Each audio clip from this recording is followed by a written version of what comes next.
Já se passaram mais de 24 horas desde que o bloqueio dos portos iranianos pelos Estados Unidos começou, e até agora está sendo totalmente bem-sucedido. Nenhum navio iraniano conseguiu passar pelo bloqueio dos Estados Unidos. Aqui está a atualização do Comando Central. Mais de 10 mil marinheiros fuzileiros navais e aviadores dos Estados Unidos, com mais de uma dúzia de navios de guerra e dezenas de aeronaves, realizam a missão de bloqueio. Nas primeiras 24 horas, nenhum navio passou pelo bloqueio dos Estados Unidos. 6 navios mercantes obedeceram à orientação dos Estados Unidos e deram meia volta para retornar a um porto iraniano no Golfo de Omã. Agora, alguns esclarecimentos importantes. Trata-se de um bloqueio dos portos iranianos, não do Estreito de Hormuz. Os Estados Unidos não impedem navios de entrar ou sair do estreito se estiverem indo para países do Golfo. O Irã bloqueia esses navios, enquanto os Estados Unidos só perseguem navios que vão ou vêm de portos iranianos. O Comando Central confirma que as forças dos Estados Unidos apoiam a liberdade de navegação para embarcações que cruzam o estreito com destino ou origem em portos não iranianos. Agora, nas últimas 24 horas, houve muita cobertura sobre 1 ou 2 navios que cruzaram o Estreito de Hormuz. Isso precisa de mais esclarecimentos. Veja este mapa. O Estreito de Hormuz está aqui.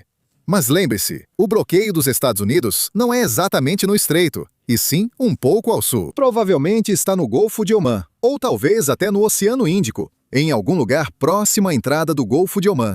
Isso significa que um navio pode chegar a um porto iraniano, sair, cruzar o Estreito de Hormuz e nem encontrar o bloqueio dos Estados Unidos, pois os navios de guerra americanos estão mais afastados. O objetivo dos Estados Unidos é interceptar esses navios depois que eles tentarem sair do Golfo de Omã. Segundo o CENTCOM, 6 navios tiveram que retornar após cruzar o Estreito de Hormuz. Foram obrigados a entrar em um porto iraniano no Golfo de Omã. Então sim, navios estão atravessando o Estreito de Hormuz. Navios iranianos estão atravessando o Estreito de Hormuz. Mas isso não significa que estão conseguindo passar pelo bloqueio dos Estados Unidos. Além do bloqueio, os Estados Unidos ampliam a estratégia para pressionar mais o Irã. Lembre-se, 2 semanas atrás, os Estados Unidos suspenderam algumas sanções sobre o petróleo iraniano transportado por mar. Naquela época, a estratégia era apenas aumentar a oferta de petróleo para que os preços caíssem. Foi nesse momento que a Índia se tornou um dos primeiros países a comprar esse petróleo iraniano sem sanção. Acho que essa foi a primeira vez que a Índia fez esse tipo de compra na última década, ou talvez até em 2 décadas. Tem novidade nessa história. Hoje cedo, o presidente Trump falou por telefone com o primeiro-ministro da Índia, Modi. Segundo declaração pública de Modi, eles discutiram a Ásia e a importância de manter o Estreito de Hormuz aberto e seguro. A declaração em si não é relevante, pois não aborda nosso interesse. O importante é o que a Índia fez após essa ligação. Há uma semana, a Índia comprou cerca de 2 milhões de barris de petróleo iraniano, que estavam sendo enviados ao país. Bem, parece que depois dessa ligação, a Índia não está aceitando esse carregamento. Não tenho certeza do que isso significa, pois a notícia saiu há cerca de 1 hora, pouco antes de eu começar a gravar. Mas parece que as sanções dos Estados Unidos contra o Irã podem estar de volta. Nós não temos nenhum anúncio para confirmar isso oficialmente, mas com base nas ações que estamos vendo, isso meio que aponta nessa direção. Agora, devemos ter mais detalhes com o passar do tempo. Então, não se esqueça de clicar no botão de inscrição aqui embaixo, e eu vou atualizar vocês assim que tivermos mais informações. Mas, por enquanto, parece que há cada vez mais pressão sobre o Irã, economicamente e, claro, financeiramente. Tudo isso está acontecendo enquanto um cessar-fogo ainda está em vigor. Ninguém está atirando em ninguém, o que é positivo.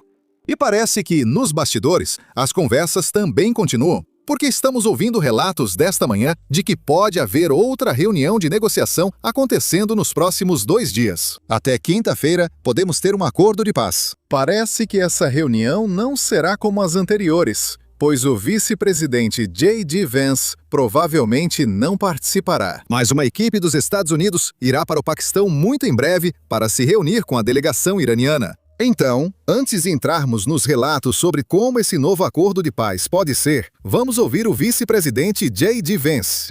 Na noite passada, ele concedeu sua primeira entrevista depois de retornar do Paquistão, após participar daquela reunião de negociação de 21 horas. Bem, ouça como ele está explicando agora como foi essa reunião. Porque, se vocês se lembram, logo após as negociações, ele deu uma coletiva de imprensa improvisada, que durou cerca de 4 minutos. E o tom dele era muito pessimista.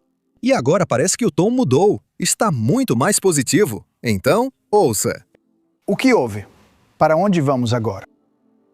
Bem, antes de tudo, Brett, eu não diria apenas que as coisas deram errado. Eu também acho que as coisas deram certo. Fizemos muitos avanços, mas também deixamos muito claro, e acho que isso faz parte do progresso que tivemos. Em quais termos os Estados Unidos poderiam fazer concessões, em quais éramos flexíveis e o que era imprescindível para nós, para que o presidente dos Estados Unidos achasse que fazia um bom acordo. Então colocamos isso na mesa e tivemos boas conversas. Acho que foi a primeira vez que você viu o governo iraniano e o governo dos Estados Unidos se encontrarem em um nível tão alto, talvez na história da liderança atual do Irã. Então, isso é, na minha opinião, algo positivo. E, novamente, nós realmente fizemos algum progresso na negociação. A grande questão daqui para frente é se os iranianos terão flexibilidade suficiente, se os iranianos vão aceitar os pontos essenciais que precisamos ver para que isso avance. Isso pode ser porque conversas ocorrem nos bastidores e os Estados Unidos recebem sinais positivos do Irã sobre um possível acordo. Então faz sentido, ele está bem mais positivo agora. Agora, outra coisa que aprendemos da entrevista, sobre a qual especulávamos antes, é que os Estados Unidos confirmam que os iranianos presentes na reunião não tinham autoridade para assinar acordos. A delegação dos Estados Unidos percebeu isso após cerca de 20 horas de negociação, quando as conversas foram pausadas, não fracassadas, segundo o vice-presidente. E a pausa foi realmente para dar ao Irã a oportunidade de voltar a Teherã, conversar com seu líder para decidir se podem ou não concordar com o que os Estados Unidos estão oferecendo e então retornar. Ouça só. Então, existe um próximo passo? Haverá mais conversas? Elas vão acontecer no Paquistão e você vai liderá-las? Bem, é uma pergunta interessante, Brett. E eu acho que, fundamentalmente, é uma questão que seria melhor direcionada aos iranianos, porque a bola realmente está com eles. Deixemos claro onde estamos dispostos a ser flexíveis e onde é essencial que o material nuclear saia do Irã. Agora, o que é interessante, Brett, sobre isso é que no processo dessa negociação, eu realmente acho que adquirimos algum conhecimento sobre como os iranianos estão negociando.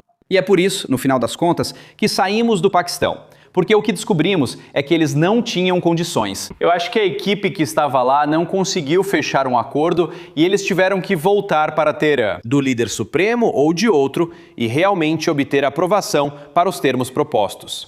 Então, novamente, se teremos mais conversas, se no final chegaremos a um acordo, eu realmente acho que a bola está com os iranianos, porque nós colocamos muita coisa na mesa. Nós realmente deixamos muito claro quais eram nossas linhas vermelhas. Também deixamos claro, Brett, que ficaríamos muito satisfeitos. O presidente dos Estados Unidos disse que ficaria muito feliz se o Irã fosse tratado como um país normal, se tivesse uma economia normal, se seu povo pudesse prosperar e crescer.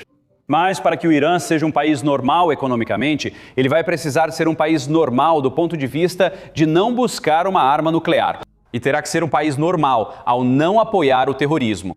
Depois, por outros relatos, também estamos descobrindo o que foi exatamente discutido nessa reunião. Especificamente, o que os Estados Unidos estavam oferecendo ao Irã e o que o Irã estava respondendo. Os Estados Unidos sugeriram ao Irã uma moratória de 20 anos no enriquecimento de urânio. Então, o Irã respondeu com um período mais curto, inferior a 10 anos. O número que vi online é de cerca de 5 anos. Agora, isso é importante por 2 motivos diferentes. Primeiramente, o Irã está meio que concordando em não enriquecer urânio, pelo menos por um certo período de tempo no futuro. O que se negocia é por quanto tempo esse período deve durar. Isso é um grande progresso, pois na semana passada autoridades iranianas diziam ser um direito dado por Deus enriquecer urânio. E agora eles estão dizendo, que tal pausarmos esse direito por talvez 5 anos? Então, definitivamente é um progresso. Mas aqui nos Estados Unidos, algumas pessoas não estão satisfeitas com isso, porque desde o início, os Estados Unidos têm sido muito firmes sobre o fato de que o Irã não pode enriquecer urânio de jeito nenhum. Concordar com uma pausa de 20 ou 5 anos significa basicamente aceitar que o Irã pode enriquecer urânio. Eles não podem fazer isso pelos próximos 20 ou 5 anos, conforme acordado. Algumas pessoas estão um pouco irritadas com isso. Acho que esse não é o ponto em que as pessoas deveriam focar, pois esse tipo de acordo acontece sempre. Os países concordam com algo por um determinado período de tempo e o objetivo é simplesmente renovar esse acordo à medida que se aproxima do fim do prazo. Então, provavelmente é nisso que os Estados Unidos estão apostando. Ainda assim, é importante lembrar que o diabo está nos detalhes, pois uma pausa de 20 anos não significa muito. Se o Irã ainda tiver permissão para continuar construindo sua instalação nuclear, se o Irã ainda tiver permissão para continuar desenvolvendo novos e melhores tipos de centrífugas, assim saberemos o que o Irã faz de fato. Eles esperam obter muito dinheiro com o alívio das sanções durante esses 20 anos, enquanto desenvolvem a capacidade de enriquecer urânio muito rapidamente, assim que esse acordo de 20 anos terminar. Não sabemos ao certo quanto tempo esse acordo vai durar. Uso 20 anos apenas como exemplo, pois a duração não é o mais importante. O essencial são as demais restrições ao Irã. Se não houver restrições além do enriquecimento de urânio, os iranianos só vão esperar, acumular dinheiro e fazer isso quando o acordo terminar. Isso significa que realmente não conseguimos muita coisa indo para essa guerra. Tudo isso para dizer que saberemos mais quando tivermos os detalhes do acordo. Se todos os detalhes estiverem em ordem, seria um bom acordo, mesmo que isso meio que admita que o Irã só precisa interromper por 20 anos, porque esse prazo sempre pode ser prorrogado depois. Mas o acordo precisa de mais restrições. Uma coisa importante a destacar aqui é que parece que os Estados Unidos basicamente abandonaram a condição que tínhamos antes da guerra em relação ao programa de mísseis balísticos do Irã, porque agora os Estados Unidos nem sequer estão mencionando isso. E isso definitivamente é algo com o qual os países do Golfo e Israel não vão ficar satisfeitos, porque o programa de mísseis balísticos representa uma ameaça muito maior para esses países que estão próximos do Irã do que para os Estados Unidos. Vamos ver como esses países lidarão com isso no futuro. Se eu tivesse que adivinhar, diria que Arábia Saudita, Catar, talvez Kuwait e Bahrein vão lançar programas de mísseis balísticos, pois é o que ocorre quando o Irã pratica terrorismo econômico. Mas esse não é o objetivo deste vídeo. Mesmo assim, algo ausente nas negociações é o Estreito de Hormuz. Autoridades iranianas declaram publicamente querer o controle do estreito. Reconheço que isso não é realista segundo o direito internacional e convenções mundiais, mas é o que os iranianos pedem. É a primeira vez que J.D. Vance comenta sobre o tema. Veja o que ele diz sobre o Estreito de Hormuz. Eu ouvi você falando sobre o urânio enriquecido e a arma nuclear, e a impossibilidade de eles terem uma a longo prazo. Não ouvi você falar em reabrir totalmente o Estreito de Hormuz sem pedágio. Isso é uma das linhas vermelhas? Bem, é uma das coisas sobre as quais conversamos, Brett, que precisamos ver o Estreito de Hormuz totalmente aberto. E, sinceramente, essa é uma das questões em que os iranianos tentaram mudar as regras do jogo durante a negociação. Deixamos claro que isso é inaceitável. Viemos às negociações dizendo que oferecemos um cessar-fogo. Paramos de bombardear o país. Esperamos que os iranianos aceitem reabrir totalmente o Estreito de Hormuz.